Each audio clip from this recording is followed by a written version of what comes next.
श्री गुरुचरित्र अध्याय 29.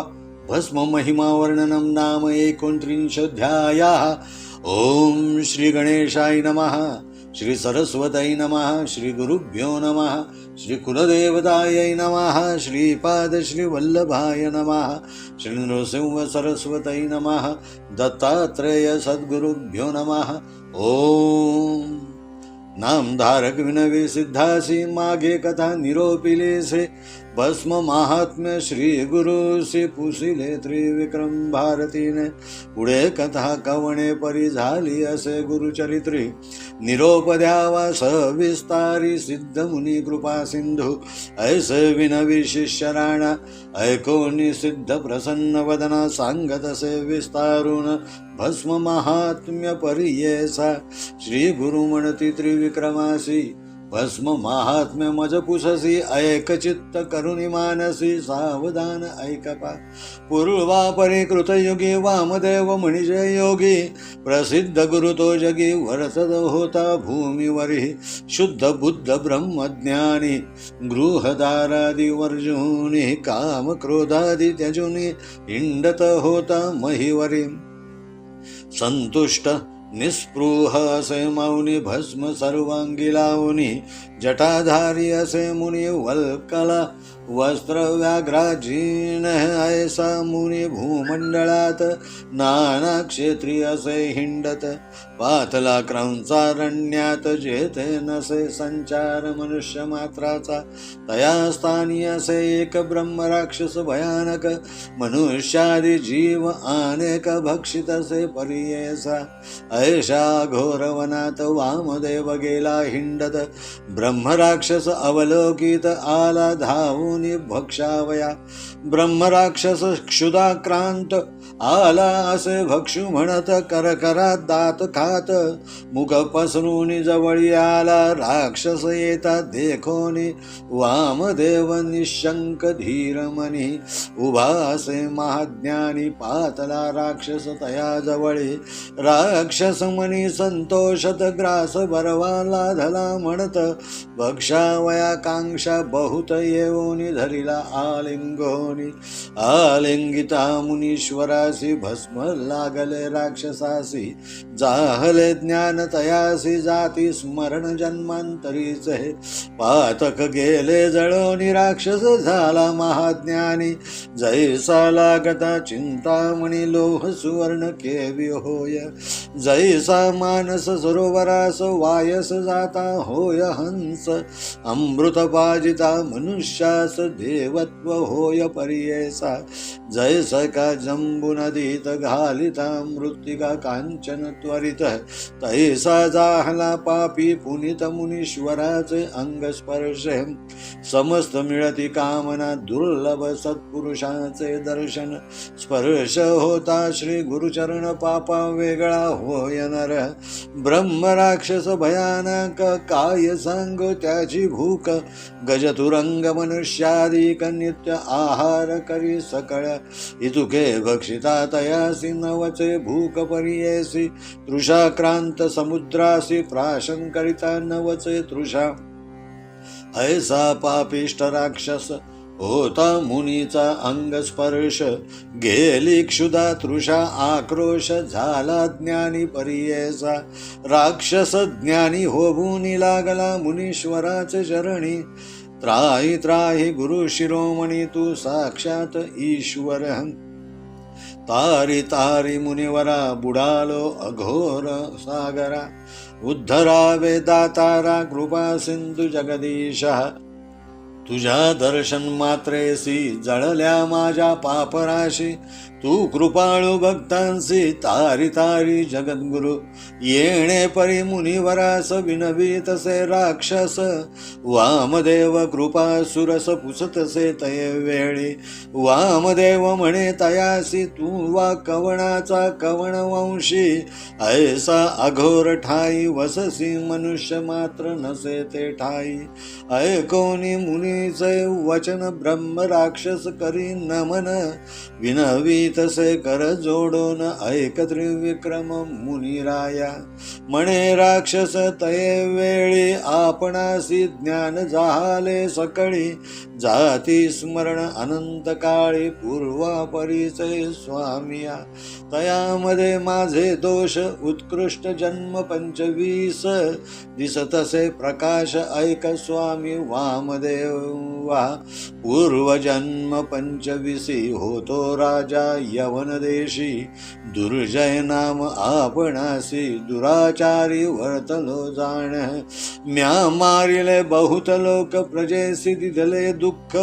स्त्रियावरिल्या अनेक राज्यामध्ये करुनिया वरिल्या स्त्रियांव्यतिरिक्त बलात्कारे धरिल्या आमित एक दिवस देवो निरती पुनरपि न भोगी तयांसी एके दिवशी एकीसी रती देऊनी त्यजितीसी ठेविले अंतर्गृहासी पुनरपि ते न देखे नयनी ऐसे अनेक स्त्रियांसी ठेविले म्या अंतर्गृहासी माते शापिती अहर्निशी दर्शन नेदी म्हणूनिया समस्त राजे जिंकोनिया आणि स्त्रिया धरोनिया एक एक दिवस भोगुनिया त्यांते ठेविले अंतर्गृहासी जेथे स्त्रिया स्वरूपे असती बळे आणून देई मिरती जान येती संतोष वृत्ती तया द्रव्य देऊन आणवी विप्र होते माझे देशी ते जाऊन राहिले आणि कदेशी जाऊन आणि त्यांचे स्त्रियांशी भोगी आपण उन्मत्तपणे पतिव्रता सुवासिनी विधवा मुख्य करोनी त्या ते भोगी उन्मत्तपणे रजस्वला स्त्रियांशी देखा विवाह न होता कन्यांशी बलात्कारे भोगी त्यांशी येणे परी समस्त देशी उपद्रविले मदांधपणे ब्राह्मण स्त्रिया 300 शती 4 क्षत्रिया ते वैशिणी करिल्या 600 शूद्र स्त्रिया 100 जाणा 100 चांडाळिणी 100 वरिल्या पुलिंदिनी 500 स्त्रिया डोंबिणी रजकिणी वारिल्या 104 असंख्यात वार वनिता भोगिल्या म्या उन्मत्तता तथापि माझे मनी तृप्तता नाही झाली स्वामिया इतुक्या स्त्रिया भोगून संतुष्ट नवे माझे मन विषयासक्त मद्यपान करी नित्य उन्मत्ते वर्धता येणे परिदेखा व्याधिष्ट झालो यक्ष्मादिका परराष्ट्र राजे चालोनी ऐका राज्य हिरतले स्वामिया ऐसे परी आपणासी मरण जाहले परिये नेले द्वितीयमपुरासी मज नरकामध्ये घातले देवांची 100 वर्षे देखा 10 वेळ फिरविले ऐका पितृसहित आपण देखा नरक भोगिले येणे परी पुढे जन्मलो प्रेतवंशी विद्रूप देही परियेसी 100 शिष्णे अंगासी लागली असती परियेसी येणे परी दिव्य शतवर्षे कष्टलो बहुक्षुदार्थे पुनरपि पावलो यमपंथ अनंत कष्ट भोगिले दुसरा जन्म आपणासी व्याघ्र जन्म जीव हिंसी अजगर जन्म तृतीयेसी चवथा जाहलो लांडगा 5वा जन्म आपणासी ग्राम सुकर परियेसी 6वा जन्म जाहलो कैसी सरडा होऊनी जन्मलो 7वा जन्म झालो श्वान 8वा जंबूकमतिहीन 9व जन्म रोही हरण 10वा झालो ससा देखा मरकट जन्म 11 घारी झालो मी 12 जन्म 13वा मुंगुस वायस झालो 14 जांबुवंत झालो 15 रान कुक्कुट मी 16 जन्म झालो परियस पुढे येणे परी अवधारी सप्तदश जन्मी आपण गर्धव झालो अक्षहीन, मार्जार योनी संभवून आलो स्वामी अष्टादशेसी, 19व्या जन्मासी मंडूक झालो परियेसी, कासव जन्म विशंतीसी 21वा मत्स्य झालो, 22वा जन्म थोर झालो तस्कर उंदीर, दिवांद झालो मी बधिर उलुक जन्म 23वा जन्म चतुर्विशंतीसी झालो कुंजर तामसी, 25 जन्मासी ब्रह्म राक्षस आपण देखा, क्षुधाक्रांत अहर्निशी कष्ट तसे परियसी, निराहारी अरण्यावासी वर्त तसे स्वामिया, तुम्हा देखता अंतःकरणी वासना झाली भक्षीन म्हणून, या लागे आलो धावून पापरूपी आपण देखा, तुझा अंग स्पर्श होता जाती स्मरण झाले आता, सहस्र जन्मींचे दुष्कृत दिसतसे स्वामिया, माते आता जन्म पुरे तुझ्या अनुग्रहे मी तरे घोरांधार संसार, आता यातना कडे करी तू तारक विश्वासी, म्हणून माते भेटलासी, तुझे दर्शन महिमा कैसी स्पर्श होता ज्ञान झाले, भूमीवरी मनुष्य असती तैसा रूप दिससी यती, परी तुझी महिमा ख्याती निरुपम असे दातारा, महापापी दुराचारी आपण असे वनांतरी, तुझे अंग स्पर्श मात्री ज्ञान जाहले अखिल जन्मांचे, कैसा महिमा तुझ्या अंगी ईश्वर होशील की जगी, आम्हा उद्धरावया लागी आलासी स्वामी वामदेवा, ऐसे म्हणता राक्षसासी वामदेव सांगे संतोषी, भस्म महिमा आहे ऐशी माझे अंगीची परियेसा, सर्वांग माझे भस्मांकित तुझे अंगा लागले क्वचित, त्याने झाले तुझ चेत ज्ञान प्रकाश शतजन्मांतरीचे, भस्म महिमा अपरंपर परिब्रह्मादिका अगोचर, याची कारणे कर्पूर गौर भूषण करी सर्वांगी, ईश्वरे वंदिल्या वस्तूसी वर्णिता अशक्य आम्हासी, तोची शंकर व्योमकेशी जाणे भस्म महिमा, जरी तू पुससी आमासी सांगेन दृष्टांत परियेसी, आम्ही देखील दृष्टीसी अपार महिमा भस्माचा, विप्र एक द्रविड देशी आचारहीन परियेसी, सदारथ शूद्रिणीसी कर्म भ्रष्ट वर्तत होता, समस्त मिळवणी विप्रयाती तया द्विजा बहिष्कारिती, माता पिता दाई जगोती त्यजिती त्यासी बंधुवर्ग, येणे परी तो ब्राह्मण प्रख्यात झाला आचारहीन, शूद्रिणी ते वरुण होता काळ क्रमुनिया, ऐसा पापी दुराचारी तस्कर विद्येने उदर भरी, आणिक स्त्रियांशी व्यभिचारी उन्मत्तपणे परियेसा, वर्तता ऐसे एके दिवसी गेला होता व्यभिचारासी, तस्कर विद्या करितानिशी वधिले त्यासी एके शूद्रे, वधुनिया विप्रासी ओढोनी नेले तेची निशी, टाकिले बहिर्ग्रामेसी अघोर स्थळी परियेसा, श्वान एक तये नगरी बैसला होता भस्मावरी, क्षुधाक्रांत अवसरी गेला हिंडत प्रेत घ्राणी, देखोनी तया प्रेतासी गेला श्वान भक्षावयासी, प्रेतावरी बैसून हर्षी क्षुधा निवारण करीत होता, भस्म होते श्वानाचे पोटी, लागले प्रेताचे ललाटी, वक्षस्थळी बाहुवटी लागले भस्म परियेसा, प्राण त्यजिता द्विजवर नेत होते यम किंकर नाना परिकरित मार,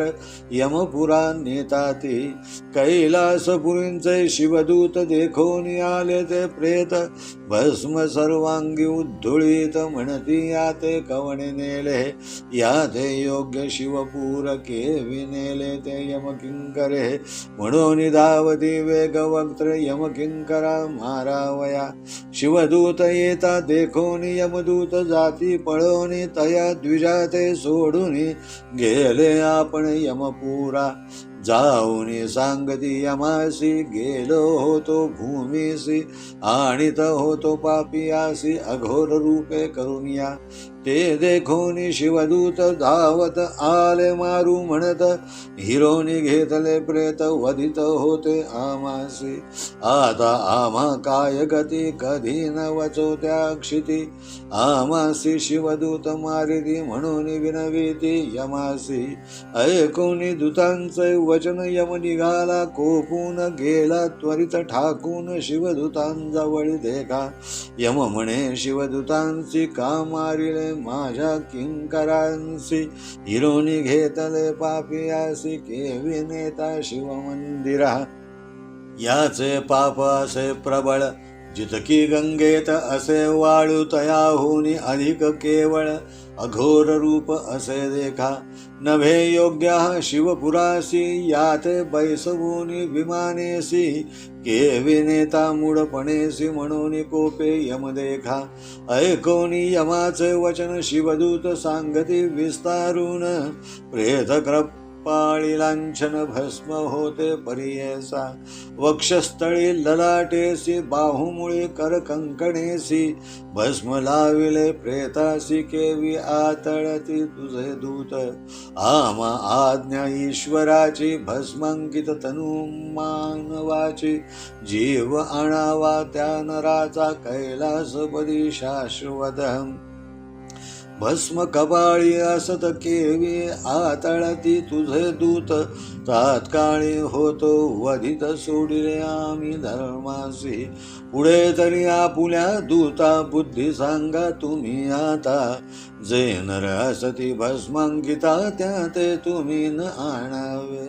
भस्मांकित नरासी दोष न लागती परियेसी, तो योग्य होय स्वर्गासी, म्हणून सांगती शिवदूत.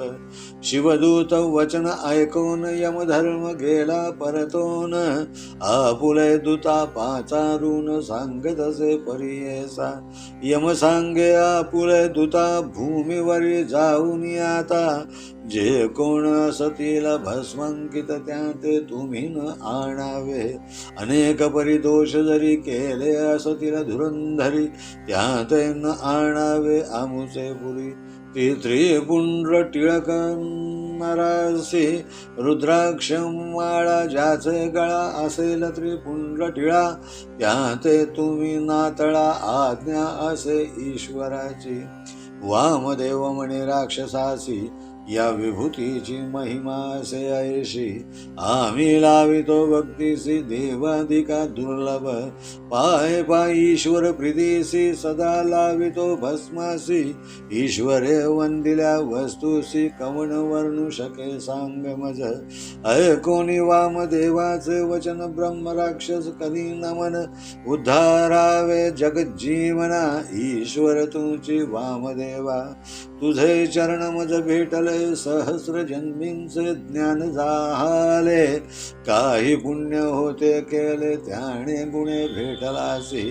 आपण जधी राज्य करिता केले पुण्य स्मरले आता, तळे बांधविले रानात दिले वृत्ती ब्राह्मणांसी.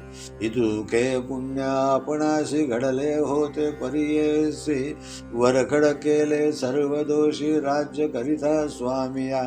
जधी नेले यमपुरासी, यमे पुसिले चित्रगुप्तासी, माझे पुण्य त्या यमासी चित्रगुप्त सांगितले.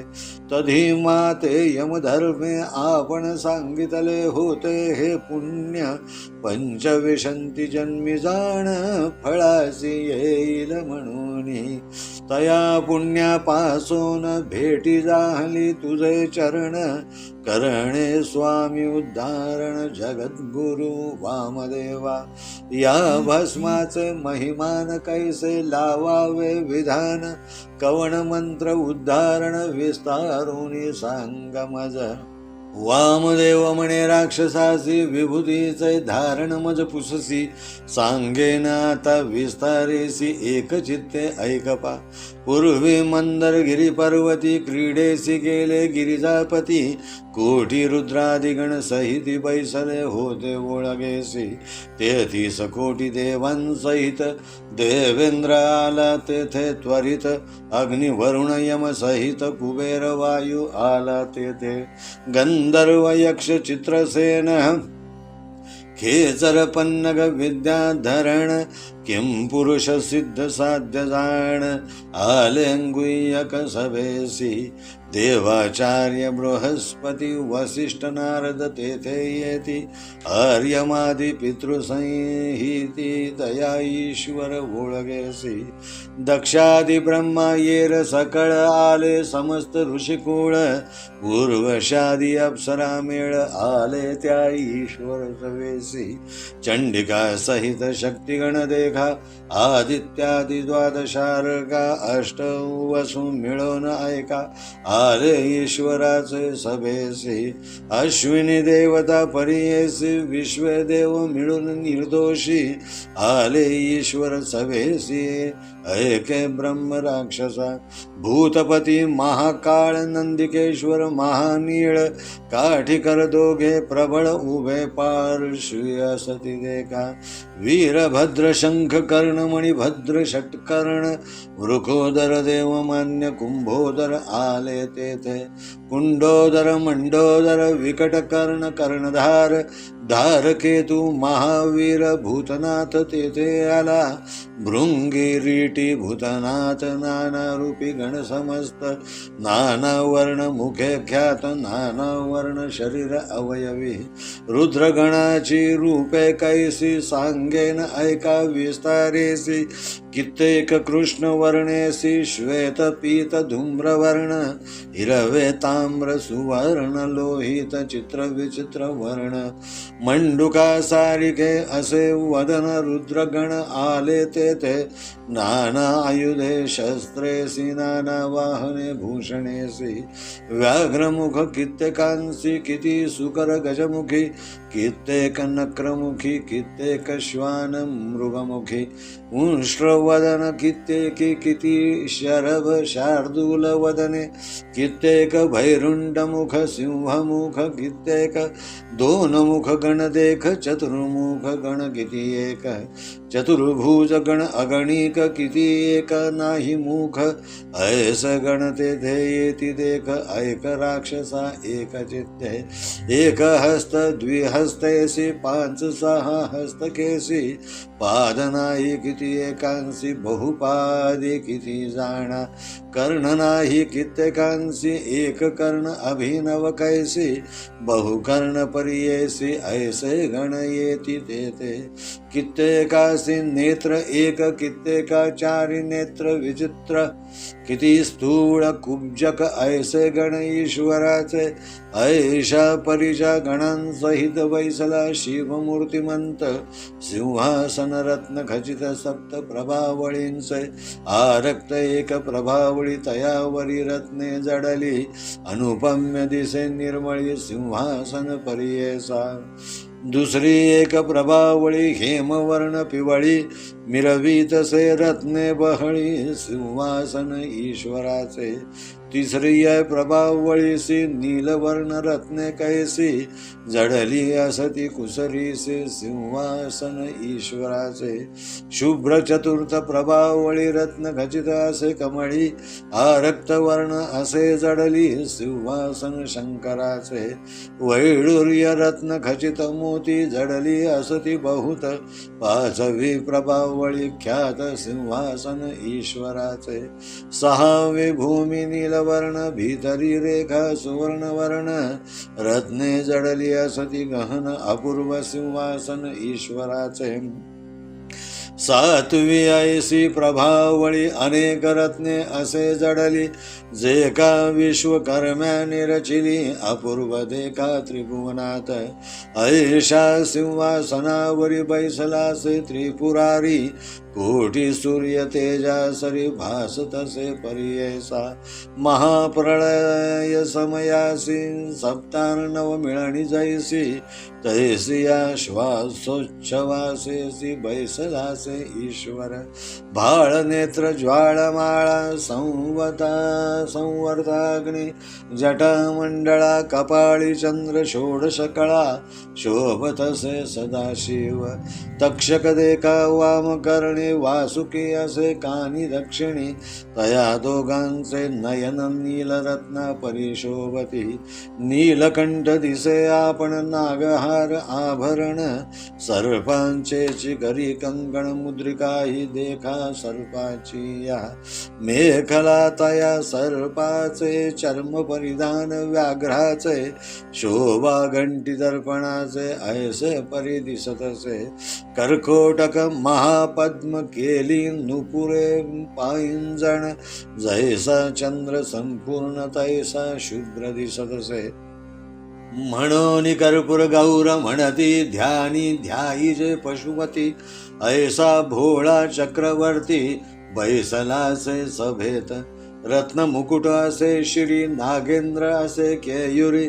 कुंडलांची दीप्ती थोरी दिसत असे ईश्वर कंठी सर्पांचे हार नीलकंठ मनोहर सर्वांगी सर्पाचेच अलंकार शोभत असे ईश्वर शुभ्र कमळे अर्चिला किम चंदने असे लेपिला कर्पूर केळीने पूजिला ऐसा दिसे ईश्वर 10 भुजा विस्तारेसी एक एक हाती आयुधेसी वैसलासे सभेसी सर्वेश्वर शंकर एके हाती त्रिशूळ देखा दुसरा डमरू सुरेखा येरे हाती खड्ग दिखा शोभत असे ईश्वर पानपात्र एका हाती धनुष्य बाणे कर शोभती खट्वांग फरश येरे हाती अंकुश करी मिरवीतसे मृग धरिला असे करी देखा ऐसा तो हा पिनाका 10 भुजा दिसती निका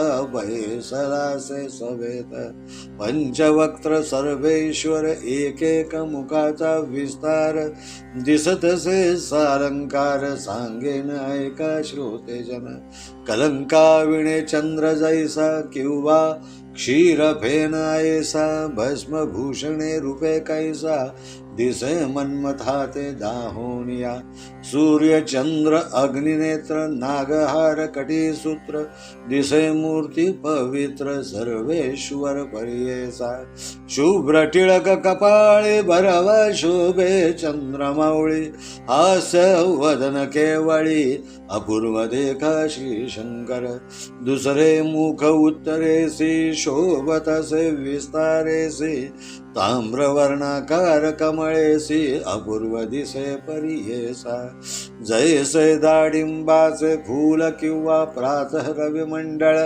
तैसे मिरवे मुख कमळ ईश्वराचे पर्येसा तिसरे मुख पूर्व दिशी गंगा अर्धचंद्र शिरसी जटा बंधन केले कैसी सर्पवेष्टित पर्येसा चौथे मुख दक्षिणेसी मिरवे नील वर्णेसी विक्राळ दाढा दारुणेसी दिसतसे तो ईश्वर मुखांहुनी ज्वाला निगती तैसा दिस तीव्र मूर्ती रुंडमाळा शोभती सर्पवेष्टित पर्येसा पांचवे असे ऐसे वदन व्यक्त असे जाण साकार निराकार सुगुण सगुण निर्गुण ईश्वर सलक्षण निर्लक्षण ऐसे शोभतसे वदन परब्रह्म वस्तू तो जाण सर्वेश्वर पंचमुखे काळ व्याळ सर्प बहुत कंठी माळा मिरवे ख्यात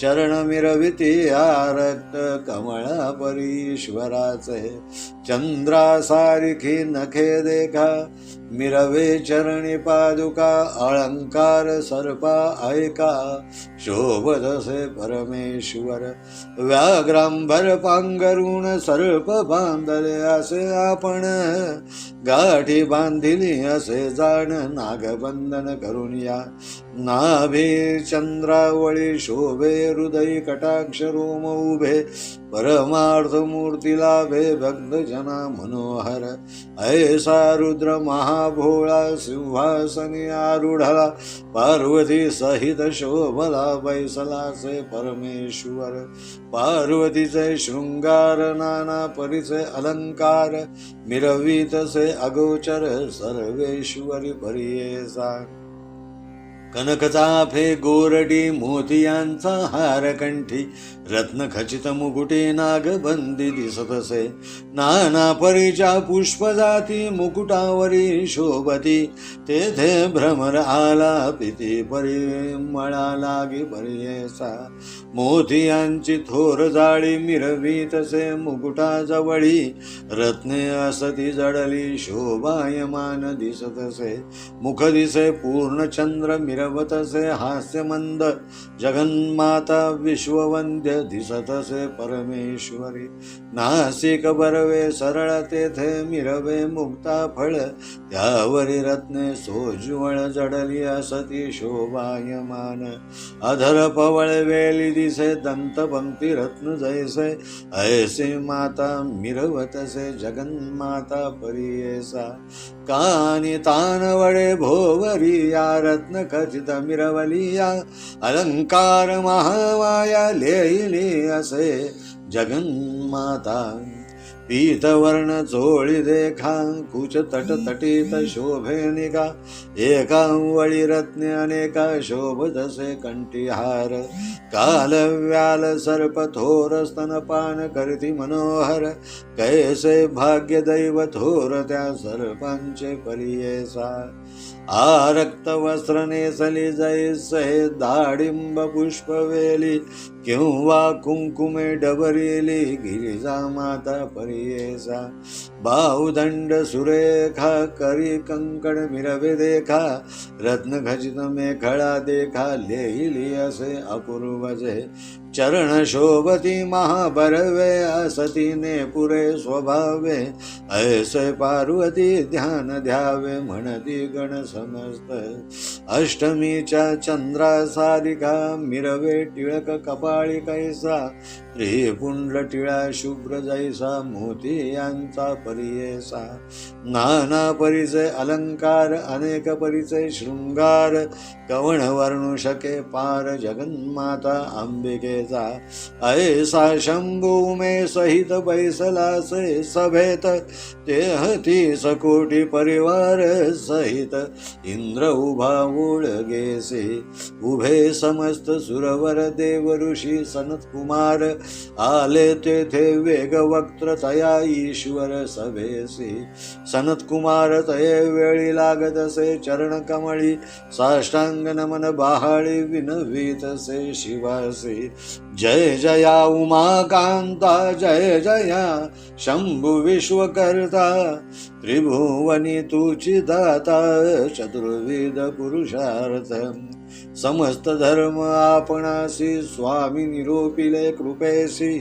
भावार्णवी तारावयासी पापक्षया कारणे आणि कैक आम्हा देणे मुक्ती होय अल्प पुण्ये वचारी पुरुषार्थ येणे गुणे अनायासे साधिजे एरवी समस्त पुण्यासी करावे कष्ट असम साहसी हितार्थ सर्व मानवांसी निरोपावे स्वामिया ऐसे विनवी सनत कुमार मनी संतोषोनिया ईश्वर सांगता झाला कर्पूर गौर सनत कुमार मुनींचे ईश्वर म्हणे तये वेळी ऐका देव ऋषी सकळी घडे धर्म तात्काळी ऐसे पुण्य सांगेन वेदशास्त्र संमतेसी असे धर्म परियेसी अनंत पुण्य त्रिपुंड्रेसी भस्मंकित परियेसा ऐकोनी विनवी सनत कुमार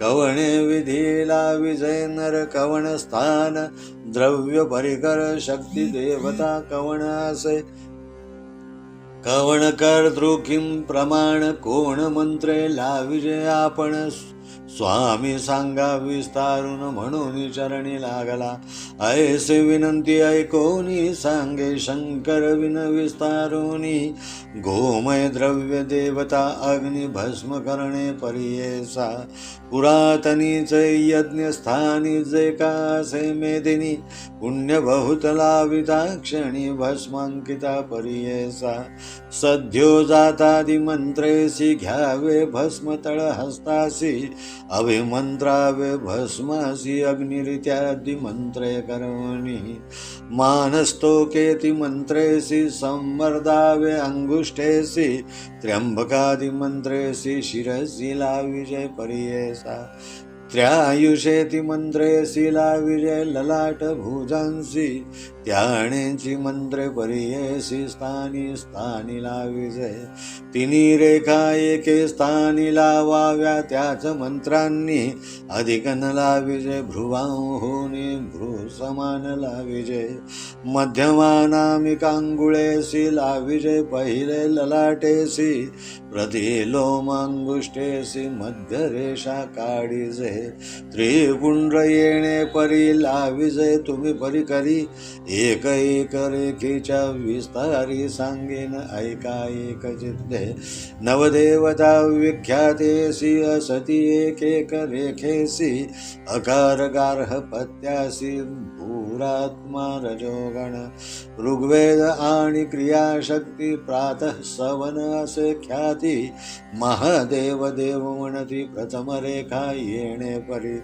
दुसरे रेखेची देवता सांगेन ऐका विस्तारता उकार दक्षिणाग्नी देवता नवसत्व जाणावे यजुर्वेद म्हणजे त्यासी मध्यम दीन सवन परियेसी इच्छा शक्ती अंतरात्मेसी महेश्वर देव जाण तिसरी रेखा मधिलेसी मकार आह्वनीय परियेसी परमात्मा दिव हर्षी ज्ञान शक्ती तमोगुण तृतीय सवन परियेसी सामवेद असे त्यासी शिवदैवत निर्धारेसी तिने रेखा येणे विधी ऐसे नित्य नमस्कारुनी त्रिपुंडला विजय भस्मेनी महेश्वराचे व्रत म्हणून वेदशास्त्रे बोलताती मुक्तिकामे जे लाविती त्यासी नाही पुनरावृत्ती जे जे मनी संकल्पिती लाधे चारी पुरुषार्थ ब्रह्मचारी गृहस्थासी वानप्रस्थ यतीसी समस्तीला विजय हर्षी भस्मांकित त्रिपुंड्र महापापी असे आपण उपपातकी जरी जाण भस्म लाविता तत्क्षण पुण्यात्मा तोची होय क्षत्रिय वैश्य क्षुद्र स्त्री वध्यासी गोहत्यादिपातकासी वीरहत्या आत्महत्येसी शुद्धात्मा करी भस्मांकित विधिपूर्वक मंत्रेसी जे लाविती भक्तीसी त्यांची महिमा अपारेसी वंद्य होय देवलोकी जरी नेणे मंत्रासी त्यानेला विजय भाव शुद्धीसी त्याची महिमा अपारेसी एकचित्त परियेसा परद्रव्य हारक देखा परश्री गमन ऐका असेल पापी परनिंदका तोही पुनित होईल जाणा परक्षेत्र हरण देखा परपीडक असेल जोका सस्य आराम तोडिका ऐसा पातकी पुनित होय गृहदाहादि केला दोष असत्यवादी परियेस पैशून्यपण पापास वेद विक्रय पाप जाणा कुठ साक्षी व्रत त्यागी कौटिल्य करी पोटा लागी ऐसी पापे सदा भोगी तोही पुनित होय जाणा गाई भूमी हिरण्यदान महिषी तीळ कंबळदान घेतले असेल वस्त्रान्न तोही पुनित होय जाणा धान्यदान जलादिदान घेतले असेल नीचापासून त्याने करणे भस्मधारण तोही पुनित होय जाणा दासी वेश्या भुजंगीसी वृषर स्त्री रजस्वलेसी केले असती जे का दोषी तोही पुनित जाणा कन्या विधवा अन्य स्त्रियांशी घडला असेल संग जयासी अनुतप्त होऊन परियेसी भस्म लाविता पुनित होईल रस मांस लवणादिका केला असेल विक्रय जो का पुनित होय भस्म संपर्का त्रिपुंड लाविता परियेसा जाणून अथवा अज्ञानता पाप घडले असंख्याता भस्म लाविता पुनिता पुण्यात्मा होय जाणा नाशी समस्त पापांची भस्म महिमा आहे ऐशी शिवनिंदक पापियासी न करी पुनित परियेसा शिवद्रव्यापहारकासी निंदा करी शिवभक्तांची न होय निष्कृती त्यासी पापा वेगळा नवे जाणा रुद्राक्षमाळा जयाचे गळा लाविला असेल त्रिपुंड टिळा अन्य पापी होय केवळा तोही पूज्यते लोके जितुकी तीर्थे भूमीवरी असतील क्षेत्रे नाना परी स्नान केले पुण्य सरी भस्म लाविता परियेसा मंत्र असती कोटी 7 पंचाक्षरादि विख्यात अनंत आगम असे मंत्र जपिले फळ भस्मंगिता पूर्वजन्म सहस्रांती सहस्र जन्म पुढे होती भस्मधारणे पापे जाती 42 वंशाधिका इहलोकी अखिल सौख्य होती पुरुष शतायुष्य व्याधीन होती शरीरास भस्म लाविता नरासे अष्टैश्वर्य होती त्यासी दिव्य शरीर परियेसी अंती ज्ञान होईल निश्चयेसी देहांती तया नरा बैसवोनी दिव्य विमानी देव स्त्रिया शत येऊनी सेवा करीती येणे गुणी घेऊनी जाती स्वर्ग भुवना विद्याधर सिद्ध जन गंधर्वादी देवगण इंद्रादी लोकपाळ जाण वंदिते समस्त तयासी अनंत काळ तया स्थानी सुखे असती संतोषोनी मग जाती तेथोनी ब्रह्मलोकी शाश्वत 100 कल्पवरी राहती ब्रह्मलोकी स्थिरी तेथोनी जाती वैकुंठपुरी विष्णुलोकी परियेसा ब्रह्मकल्पतिनवरी राहती नर वैकुंठपुरी मग पावती कैलासपुरी अक्षय काळ तेथे राहती शिवसायुज्य होय त्यासी संदेह सोडून या मानसी लावा त्रिपुंड भक्तीसी सनत कुमारादी सकळी कहो वेद शास्त्रादी उपनिषदार्थ सार पाहिले मी अवलोकित चतुर्विध पुरुषार्थ भस्म धारणे होय जाणा ऐसे त्रिपुंड महिमान सांगितले ईश्वरे विस्तारून लावा तुम्ही सकळ जन सनत कुमारादी ऋषीश्वर हो सांगोनी सनत कुमारांची गेला ईश्वर कैलासासी सनत कुमार महाहर्षी गेला ब्रह्मलोकाप्रती वामदेव महामुनी सांगती ऐसे विस्तारुनी ब्रह्मराक्षसे संतोषोनी नमन केले चरण कमलासी वामदेव म्हणे राक्षसासी भस्म महात्म्य आहे ऐसे माझे अंग स्पर्शेसी ज्ञान तुझ प्रकाशिले ऐसे म्हणून संतोषी अभिमंत्रोनी भस्मासी देता झाला राक्षसासी वामदेव तया वेळी ब्रह्मराक्षस तया वेळी लाविता त्रिपुंड कपाळी दिव्य देह तात्काळी तेजो मूर्ती जाहला परियेसा दिव्य अवयव झाले त्यासी जैसा सूर्य संकाशी झाला आनंद रूप कैसे ब्रह्म राक्षस तया वेळी नमन करून योगीश्वरासी केली प्रदक्षिणा भक्तीसी विमान आले तत्क्षणेसी सूर्य संकाश परियेसा दिव्य विमानी बैसूनी गेला स्वर्गासी तत्क्षणी वामदेव महामुनी दिदला तयासी परलोक वामदेव महादेव मनुष्य रूप दिसतो स्वभाव प्रत्यक्ष जाणा तो शांभव हिंडे भक्त तारावया त्रयमूर्तीचा अवतारू वामदेव तोची गुरु करावया जगदोद्धारू हिंडत होता भूमीवरी भस्म महात्म्य असे थोरू विशेष हस्तस्पर्श गुरु ब्रह्म राक्षसा सिद्धिजलावर उद्धार गती पर्येसा समस्त मंत्र असती गुरुविणे साध्य नवती वेदशास्त्रे वाखाणिति नास्ति तत्त्वं गुरो परम सूत म्हणे ऋषेश्वरांसी भस्म महात्म्य आहे ऐसी गुरु हस्ते असे विशेषी तस्मात् गुरुचे कारण येणे परी त्रिविक्रमासी सांगती श्री गुरु विस्तारेसी त्रिविक्रम भारती हर्षी चरणावरी माथा ठेवीत नमन करून श्री गुरुसी निघाला आपुले स्थानासी झाले ज्ञान समस्तांसी श्री गुरुच्या उपदेशे येणे परी सिद्ध मुनी सांगते झाले विस्तारुनी ऐकतो शिष्य नाम करणे भक्ती भावे करून या म्हणून सरस्वती गंगाधर सांगे गुरुचरित्र विस्तार भक्ती भावे ऐकती नर लादे चारी पुरुषार्थ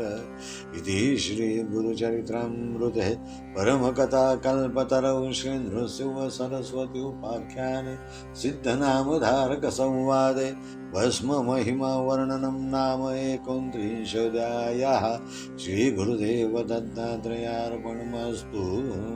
ओवे संख्या 261 यथार्थ गुरुचरित्र भस्म महात्म्य वर्णनम नाम अध्याय 29।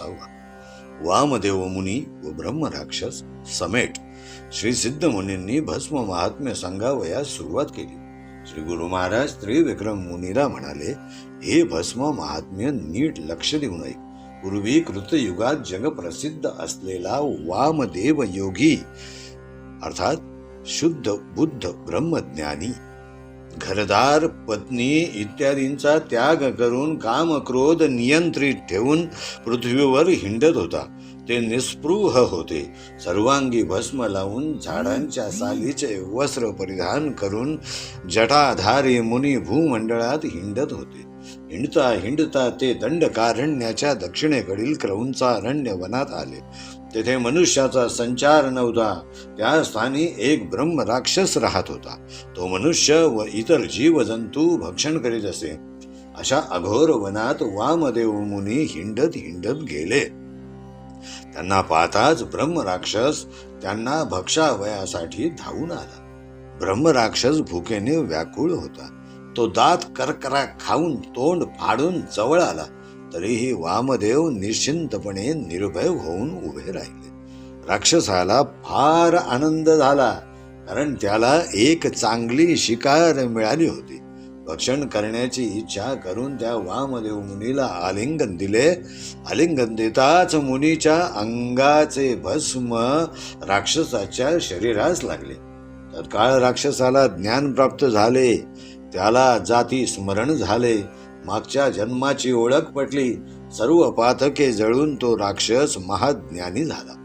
जसे मानस सरोवरात कावळा गेला असता त्याला हंसाचे रूप प्राप्त होते, जसे अमृत प्राशन केले असता देवत्व प्राप्त होते, जसे जंबू नदीत माती घातली असता तिचे सोने होते, तसा मुनीश्वरांचे अंग स्पर्श होताच राक्षस पवित्र झाला। दुर्लभ सत्पुरुषाचे दर्शन होताच सर्व मनोरथ पूर्ण होतात। श्री गुरुचरण स्पर्श होताच सर्व पाप क्षय होतो। तो ब्रह्म राक्षस भयानक होता। त्याची भूक म्हणजे काय विचारता? हत्ती, घोडे, मनुष्य इत्यादींचा त्याचा रोजचा आहार होता। इतके भक्षूनही त्याची भूक जात नसे। समुद्र प्राशन केला तरी त्याची तहान जात नसे। अशा पापी राक्षसाला मुनींचा स्पर्श होताच त्याची तहान, भूक, तळमळ व दुःख सर्व नष्ट झाले। तो महाज्ञानी झाला। तो मुनींच्या चरणी लागला। तो म्हणाला, हे त्राही त्राही गुरु शिरोमणी, तू साक्षात ईश्वर आहेस। मी भयंकर भवसागरात बुडालो आहे। माझे तारण करा, माझा उद्धार करा। हे कृपा सिंधू जगदीशा, तुझ्या दर्शनाने माझे पाप नष्ट झाले। तेव्हा वामदेव त्याला म्हणाला, तू कोणाचा वंशज आहेस? जेथे मनुष्य मात्र राहत नाही तेथे तू का वास करतोस? तेव्हा राक्षस म्हणाला, मला माझे जाती स्मरण झाले, त्यात माझे 25 जन्म दिसत आहेत। 25 जन्मांपूर्वी मी दुर्जय नावाचा यवन देशाचा राजा होतो. माझे वर्तन दुराचारी होते. मी बऱ्याच लोकांचा जीव घेतला, प्रजेला अतीव दुःख दिले, अनेक स्त्रियांना हरण करून आणले, लग्न करून आणलेल्या व्यतिरिक्त बलात्काराने असंख्य स्त्रिया आणल्या, दररोज एका स्त्रीचा उपभोग घेऊन पुन्हा तिला पाहत नसे. अशा अनेक स्त्रियांना मी माझ्या अंतर्गृहात बंदी बनवून ठेवले. त्यांना मी दर्शन देत नाही म्हणून त्या मला सतत शाप देत होत्या. समस्त राजे जिंकून त्यांच्या स्त्रिया धरून आणत असे. एक एक दिवस त्यांना भोगून अंतर्गृहात ठेवत असे. ज्या सुंदर स्वरूपी स्त्रिया असतील त्यांना आणून उपभोग घेऊन अंतर्गृहात ठेवित असे.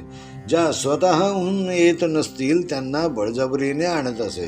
माझे विप्र होते, त्यांना मी दुसऱ्या देशात पाठविले. त्यांच्या स्त्रियांचा मी उन्मत्तपणे उपभोग घेत असे. पतिव्रता सुवासिनी मुख्यत्वे करून विधवा यांना उन्मत्तपणे उपभोगले. रजस्वला स्त्रियांना देखील मी सोडले नाही. विवाह न झालेल्या कन्यांचा मनसोक्त उपभोग घेत असे. ब्राह्मण स्त्रिया 300, क्षत्रिय 400, वैशिनी 600 आणि 1000 शूद्र स्त्रिया, 100 चांडाळणी, 1000 भिल्लिणी, 500 डोंबिणी, 400 परिठणी आणि असंख्य वार वनिता यांचा उन्मत्तपणे मी उपभोग घेतला. इतका उपभोग घेऊनही माझे मन तृप्त झाले नाही. त्यामुळे मी उन्मत्तपणे नित्य मद्यपान करीत असे. असाच काही काळ गेला. एक दिवस मला क्षय रोगाने पछाडले. परकीयांनी आक्रमण करून माझे राज्य हिरावून घेतले. अशा प्रकारे मरण येऊन मला यमदूतांनी नरकात टाकले. मला माझ्या पित्यासह देवांचे 1000 वर्षांपर्यंत 10 वेळा मला नरकात फिरविले. त्यानंतर मी प्रेत वंशात जन्माला आलो. तो विद्रूप देह असून अंगावर 1000 शिसने लागलेली होती. अशी 100 वर्षे बहुत कष्टाने काढली. अनंत कष्ट भोगून यमपंथी गेलो.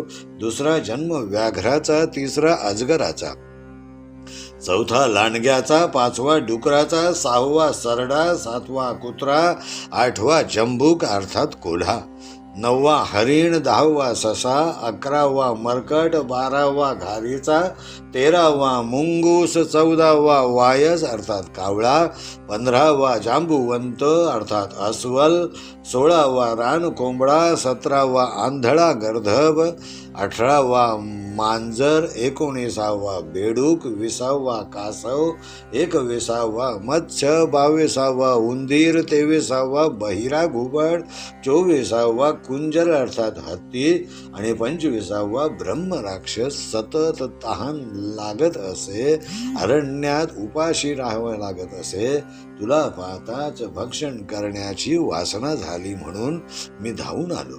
तुझे अंगस्पर्श होताच जाती स्मरण झाले. 1000 जन्मांचे दुष्कृत्य दिसले. आता जन्म पुरे झाले. आता माझेवर अनुग्रह करा. या घोरांधार संसार यातनांपासून मुक्त करा. तूच माझा तारक आहेस म्हणूनच मला भेटलास. तुझ्या दर्शनाने मला ज्ञान प्राप्त झाले. तू भूमीवर मनुष्याप्रमाणे दिसतोस, पण तुझी महिमा अपरंपार आहे. तुझ्या अंगस्पर्शाने सर्व जन्मांचे ज्ञान झाले. तू दुसरा तिसरा कोणी नसून प्रत्यक्ष परमेश्वरच आहेस. भस्म आणि रुद्राक्षामुळे कैलास प्राप्ती. हे ऐकून वामदेव हसून म्हणाला, हा सर्व माझ्या अंगाला लावलेल्या भस्माचा महिमा आहे. माझे संपूर्ण अंग भस्मांकित आहे.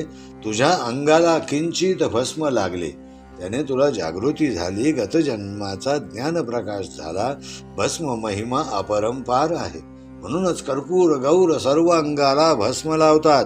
तू आम्हास विचारतोस म्हणून दाखला देतो. द्रविड देशात एक अनाचारी आचार भ्रष्ट विप्र राहत असे. तो शूद्रनीशी सदा संग करीत असे. अशाने तो कर्मभ्रष्ट झाला होता. समस्त ब्राह्मण जातीने मिळून त्या द्विजाचा बहिष्कार केला. माता पिता भाऊबंद गोत्रज व बंधुवर्ग या सर्वांनी त्याचा त्याग केला. अशा प्रकारे त्यामुळे तो दुराचारी ब्राह्मण त्या क्षुद्र स्त्रियांच्या सोबत काळ क्रमू लागला.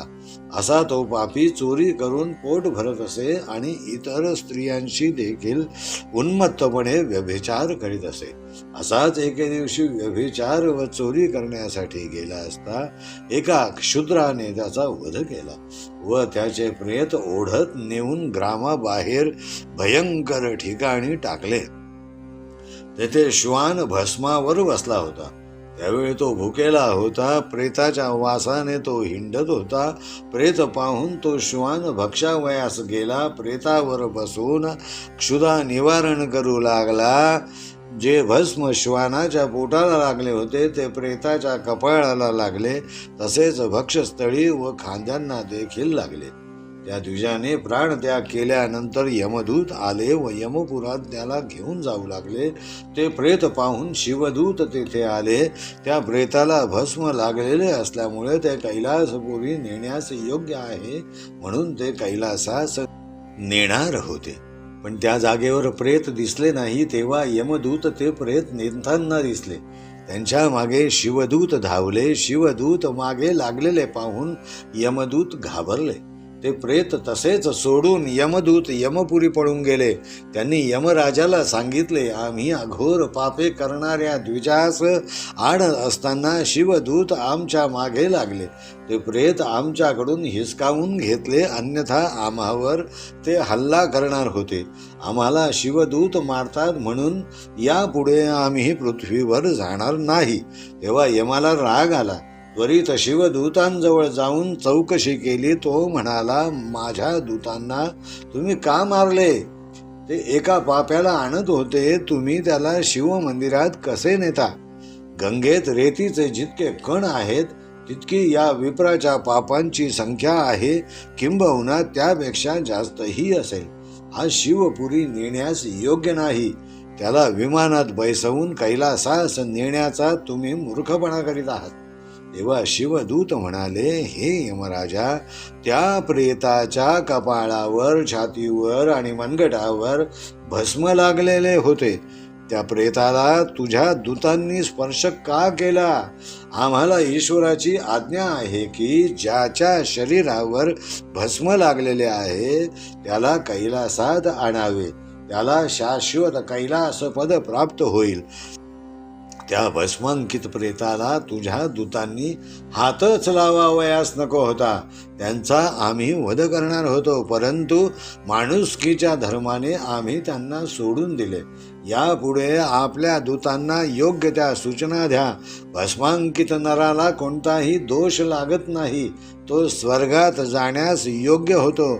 शिवदूतांचे वचन ऐकून यमराज परतून गेले व आपल्या दूतांना सांगितले, ज्यांच्या कपाळी व सर्वांगावर भस्म लावलेले आहे व ज्याच्या गळ्यात रुद्राक्ष माळा आहेत त्यांना तुम्ही स्पर्श करू नका. भस्म महात्म. त्यावर वामदेव म्हणाला, हे राक्षसा, विभूतींची अशी महिमा आहे, तेच आम्ही भक्तीने लावलेले आहे. हे भस्म देवादिकांना देखील दुर्लभ आहे. प्रत्यक्ष ईश्वर देखील भस्म धारण करतात. तेव्हा राक्षस म्हणाला, हे वामदेवा, तू प्रत्यक्ष ईश्वर आहेस. तुझे चरण स्पर्श केल्यामुळे मला सहस्त्र जन्माचे ज्ञान झाले. केलेल्या पुण्याचे स्मरण झाले. रानात तळे बांधली, ब्राह्मणाला दान केले. ज्यावेळी मला यमपुरी नेण्यात आले तेव्हा माझे पुण्य चित्रगुप्तांनी यमराजांना सांगितले. त्यावेळी मला यमराजांनी सांगितले, तुझे हे पुण्य 25 जन्मानंतर फळाला येईल. त्या पुण्यामुळेच आपली भेट झाली. हे स्वामी, माझा उद्धार करा. हे भस्म कसे लावावे व कोणता मंत्र म्हणावा हे मला विस्तारून सांगावे. तेव्हा वामदेव सांगू लागले, पूर्वी गिरिजापती मंदारगिरी पर्वतावर क्रीडा करण्यासाठी गेले होते. कोटी कोटी रुद्रगणांसह ते सभेत बसले होते. 33 कोटी देवांसह देवेंद्र इंद्र देखील त्या सभेत उपस्थित होते. अग्नी, वरुण, यम, कुबेर व वायू हे देखील स्थानापन्न झाले होते. गंधर्व, यक्ष, चित्रसेन, खेचर, पन्नग व विद्याधर हे देखील सभेत आले होते. देवाचार्य बृहस्पती वसिष्ठ नारद देखील त्या ईश्वराच्या सभेला आले होते. दक्ष ब्रह्मदेव सर्व ऋषिकुळ उर्वशादी अप्सरा हेही उपस्थित होते. चंडिका आदित्य द्वादशार्क व अष्टवसु हे सर्व सभेला आले होते. तसेच अश्विनी देवता व विश्वदेव आले होते. महाकाळ भूतपती महानीळ नंदिकेश्वर आणि दोघे प्रबळ द्वारपाल बाजूला उभे होते. वीरभद्र शंखकर्ण षटकर्ण मणिभद्र देवमान्य वृकोदर व कुंभोदर आले होते.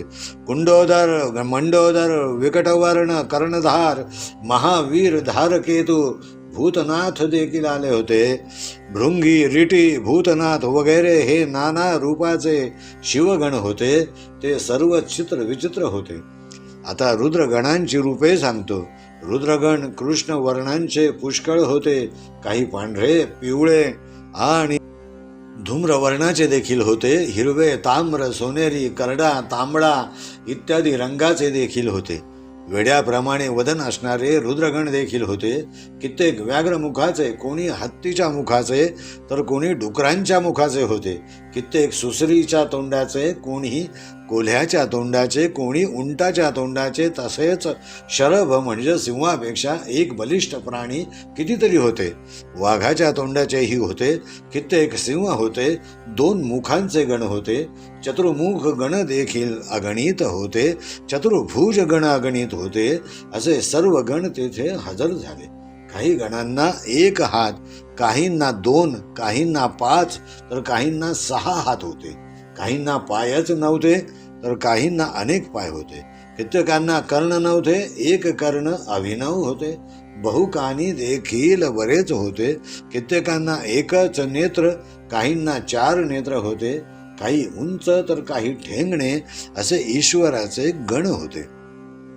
अशा प्रकारे सप्त प्रभावळीच्या रत्नखचित सिंहासनावर शिव महादेव गणांसह मूर्तिमंत बसला होता. पहिली प्रभावळी आरक्त असून तिच्यावर रत्ने जडली होती. ते निर्मळ सिंहासन अनुपम्य दिसत होते. दुसरी प्रभावळी सोन्याच्या रंगाची पिवळी असून पुष्कळशी रत्ने लावलेली होती. तिसऱ्या प्रभावळीला नीलवर्ण रत्ने जडली होती. चतुर्थ प्रभावळी शुभ्र असून रत्नखचित कमळे होती. ती आरक्त वर्णे होती.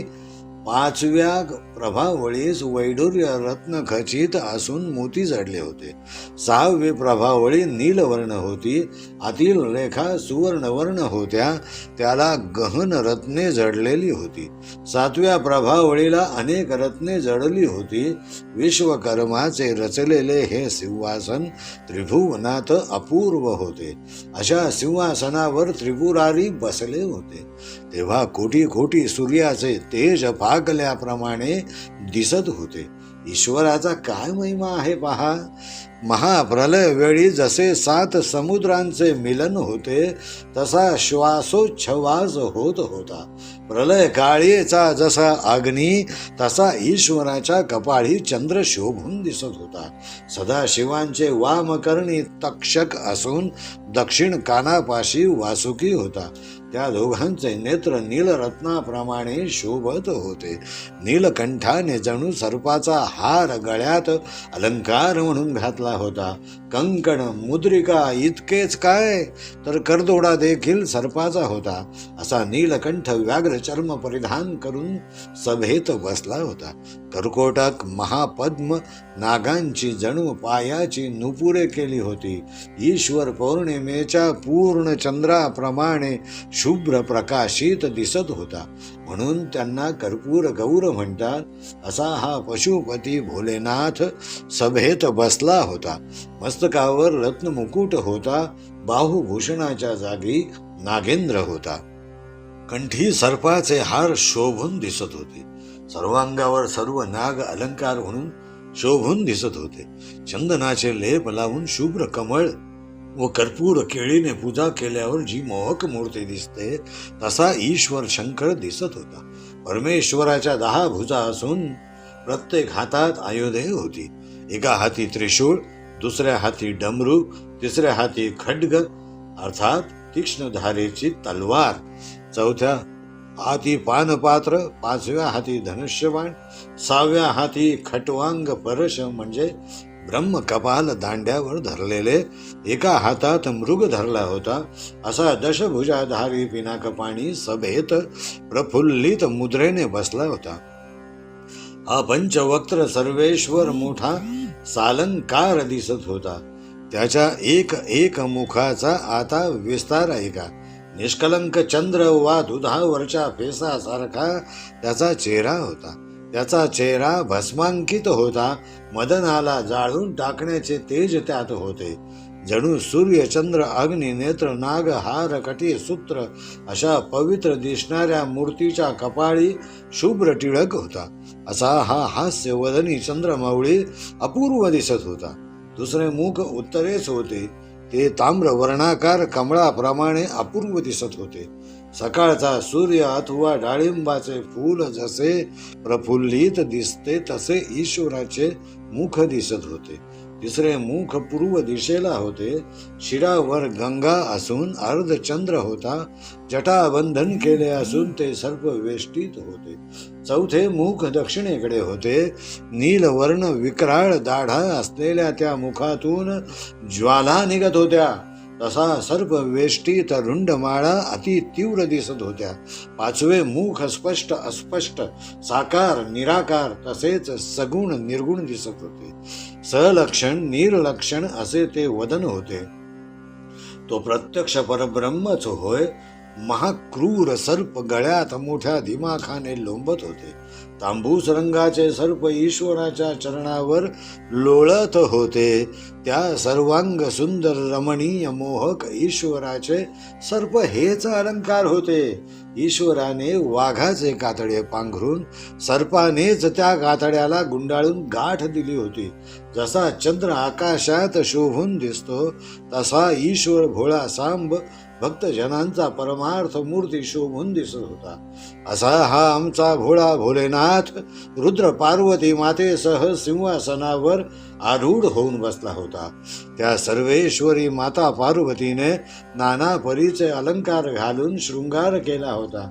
ती सोन चाफ्यासारखी गोरी होती. तिच्या गळ्यात मोत्याचा हार असून डोक्यावर रत्नखचित मुकुट होता. त्यात नागबंदी होते. मुकुटावर नाना परीचे पुष्प शोभून दिसत होते. मुकुटावर मोत्याची थोर जाळी असून ती रत्न जडित होती. त्यामुळे मुकुट शोभायमान दिसत होता. मातेचे पूर्ण निष्कलंक चंद्राप्रमाणे मुख असून ती जगन्माता परमेश्वरी मंद स्मित करीत असता मोहक दिसत होती. तिचे नाक सरळ होते. तेथे सोजळ रत्नांनी जडलेली मुक्ता फळे मन आकर्षित करीत होती. जगन्मातेच्या अधरावर रत्नखचित पोवळ्यांची वेल शोभून दिसत होती. कानात रत्नखचित तानवडे अर्थात सौभाग्यवती स्त्रियांचे एक कर्णभूषण जे जगन्मातेने घातले होते.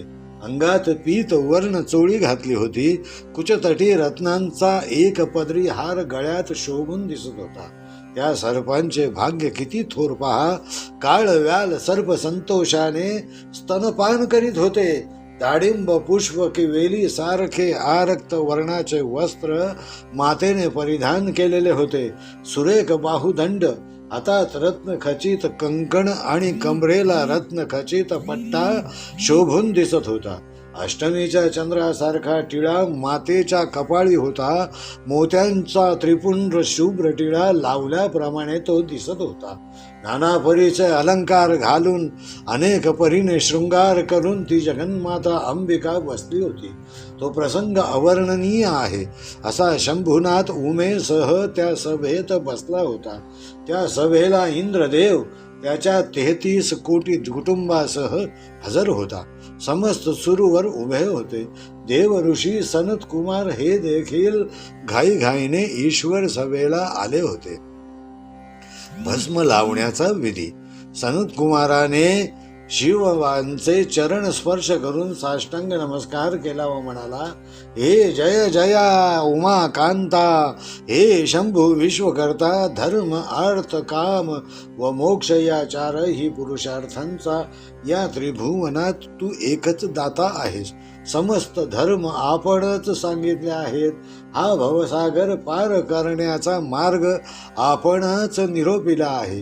पापक्षय करण्याचा मार्ग आपणच सांगितला आहे. आणखी एक मागणी आहे. थोड्या पुण्याच्या योगे सहज प्रयासा विनाचारही पुरुषार्थ साध्य होतील असा उपाय सांगावा. सर्व मानव जातीचे कल्याण होईल असे पुण्य कर्म करण्याचा मार्ग सांगा. हे सनत कुमाराचे वचन ऐकून तो कर्पूर गौर म्हणाला, हे देव ऋषी हो ऐका. ज्यामुळे तत्काळ धर्म घडतो असे पुण्य कर्म सांगतो. भस्माचे 3 बोटांचे आडवे पट्टे लावल्याने अनंत पुण्य घडते असे वेदशास्त्र संबद्ध धर्म सांगतो. तेव्हा सनत कुमार म्हणाला, हे देवादिदेवा, ते भस्म लावण्याचा विधी कसा आहे? कोणत्या स्थानी लावावे? द्रव्य शक्ती देवता कोण आहेत हे समजावून सांगावे. कोणी किती प्रमाणात लावायचे, ते लावण्याचा मंत्र कोणता ते विस्तारून सांगा. हे ऐकून शंकराने विस्ताराने सांगण्यास सुरुवात केली. पुरातन यज्ञस्थानातील भस्म, गोमयापासून तयार केलेले भस्म, तसेच देवतांच्या निवासस्थानी यज्ञकुंडातील भस्म यासाठी घ्यावे. सध्यो जाता मंत्र उच्चारून डाव्या हातावर म्हणजे तळ हातावर भस्म घ्यावे. अग्निरित्यादी मंत्र उच्चारून भस्मात जल मिळवावे. मानस्तोके मंत्र उच्चारून उजव्या हाताच्या अंगठ्याने एकत्र मिसळावे. त्र्यंबकम मंत्र उच्चारून प्रथम डोक्यात थोडे भस्म लावावे. आयुष मंत्र उच्चारून लयलाट स्थानी लावावे. त्याच मंत्राने भ्रू समान अर्थात भिवयांच्या आकाराचे भालावर 3 रेषा काढाव्या. मधल्या बोटाने प्रथम कपाळावर लावून उलट्या अंगठ्याने मधली रेषा काढावी. अशा प्रकारे त्रिपुंड म्हणजे 3 समान रेषा काढाव्या. आता एका रेषेचा विस्तार ऐका. भस्म त्रिपुंडाच्या 3 रेषांचे प्रत्येकी 9 देवता आहेत. प्रथम रेषेच्या 9 देवता याप्रमाणे आहेत. 1 आकार, दुसरा गार्हपत्यादी, तिसरा भूः, चौथा आत्मा, 5वा रजोगुण, 6वा ऋग्वेद, 7वा क्रियाशक्ती, 8वा प्रातःसवन, 9वा महादेव. दुसऱ्या रेषेच्या देवता याप्रमाणे आहेत. पहिला उकार, दुसरा दक्षिणाग्नी, तिसरा नभ, चौथा अंतरात्मा, 5वा सत्वगुण, 6वा यजुर्वेद, 7वा इच्छाशक्ती, 8वा मध्यदीन सवन, 9वा महेश्वर देव. तिसऱ्या रेषेच्या देवता याप्रमाणे आहेत. पहिला मकार, दुसरा आहर वाणी अग्नी, तिसरा दीव, चौथा परमात्मा, 5वा तमोगुण, 6वा सामवेद, 7वा ज्ञानशक्ती, 8वा तृतीय श्रवण, 9वा शिवदेव. या देवतांचे स्मरण करून भस्माच्या 3 रेषा काढाव्या. या 27 देवता म्हणजे पहिला 3 वर्ण अकार, उकार आणि मकार, दुसरा 3 देव म्हणजे ब्रह्मा, विष्णू आणि महेश, तिसरा 3 गुण सत्व, रज आणि तम, चौथा 3 आत्मे विश्व, तेजस आणि प्राज्ञ, 5वे त्रिशक्ती यात इच्छा, द्रव्य आणि क्रिया, 6वे त्रिछंद गायत्री, त्रिष्टूप आणि जगती, 7वे 3 लोक भूरलोक, भूवरलोक आणि स्वरलोक, 8वे 3 वेद ऋग्वेद, यजुर्वेद आणि सामवेद, 9वे त्रिप्रवण प्रातःसवन, मध्यदीन सवन आणि सायंतन सवन. या सर्व देवतांचे पुण्य स्मरण करून भस्म लावल्याने मुक्ती प्राप्त होते. त्याला पुनरावृत्ती नाही. जे जे मनात संकल्प आहेत ते पूर्ण होतात. 4ही पुरुषार्थ प्राप्त होतात. ब्रह्मचारी, गृहस्थाश्रमी, वानप्रस्थ, संन्यासी यांनी त्रिपुंड्र म्हणजे 3 समान रेषा लावल्याने मनःशांती लाभते, मोठमोठ्या पापातून मुक्ती मिळते, इच्छित फलप्राप्ती होते, आयुरारोग्य संपन्न होते, तो पुण्यात्मा होतो, स्त्री हत्येच्या पापातून मुक्ती होते, गो हत्या, वीर हत्या पापातून मुक्ती होते, भस्मांकिताचा आत्मा शुद्ध होतो, विधीपूर्वक मंत्राचा उच्चार करून भस्म लावल्यास तो नर देव लोकांना वंदनीय होतो. मंत्र न म्हणता शुद्ध अंतकरणाने लावले तरी त्याचा अपार महिमा आहे. परद्रव्य हरण, परस्त्री गमन, परनिंदक, परक्षेत्र हरक अर्थात दुसऱ्यांचे शेत हरण करणारा, परपीडक, धान्य बाग बगीचे हरण, गृह जाळणे, असत्यवादी, चहाडी, वेद विक्रय करणे, खोटी साक्ष देणे अर्थात कुटसाक्षी व कपट अशा पापांचा भस्म लावल्याने नाश होतो. गायी, भूमी, सुवर्ण दान, म्हैशीतील कंबळ दान, वस्त्र, अन्न घेतले असेल तर अशा सर्व पापांपासून मुक्ती मिळते. निचापासून धान्य दान, जलादी दान घेतले असेल तरी तो पुनीत होतो. दासी, वेश्या, जारिणी, शूद्र स्त्री किंवा कुमारिका यांचा संभोग केल्याच्या पापातून दोषमुक्ती होते. रस, मांस व मीठ वगैरेंचा विक्रय केला तरी भस्म धारण केल्यास पवित्र होतो. जाणता अजाणता कोणते पाप घडले असेल तरी पवित्र होतो. ज्यांच्या गळ्यात रुद्राक्षाची माळ असून कपाळी त्रिपुंड्र लावला असेल तो 3ही लोकात पूजनीय होतो. भूमीवर असलेल्या सर्व तीर्थक्षेत्रात दर्शनाने तसेच नदीत स्नान केल्याने जितके पुण्य लाभते तितके पुण्य भस्म लावल्याने प्राप्त होते. भस्म धारण केल्याने मागील 42 वंशाचा पापनाश होतो. इहलोकात भस्म लावलेल्या नरास सर्व सुखाचा लाभ होऊन तो शतायुषी होतो. अष्टैश्वर्य प्राप्त होतात, दिव्य शरीर प्राप्ती होते, अंतकाळी मोक्ष प्राप्त होतो. देव स्त्रिया येऊन दिव्य विमानातून स्वर्गात घेऊन जातात, सेवा करतात.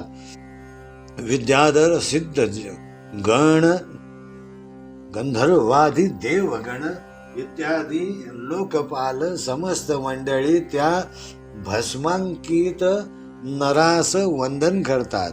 अनंत काळ संतोषाने सुखोपभोग घेऊन तेथून ब्रह्मलोकी जाणे होते. तेथून पुन्हा इहलोकी येणे होत नाही. 100 कल्पापर्यंत ब्रह्मलोकात राहून विष्णुलोकी वैकुंठास जातात. 3 ब्रह्मकल्प वैकुंठी राहून नंतर कैलासपुरीची प्राप्ती होते.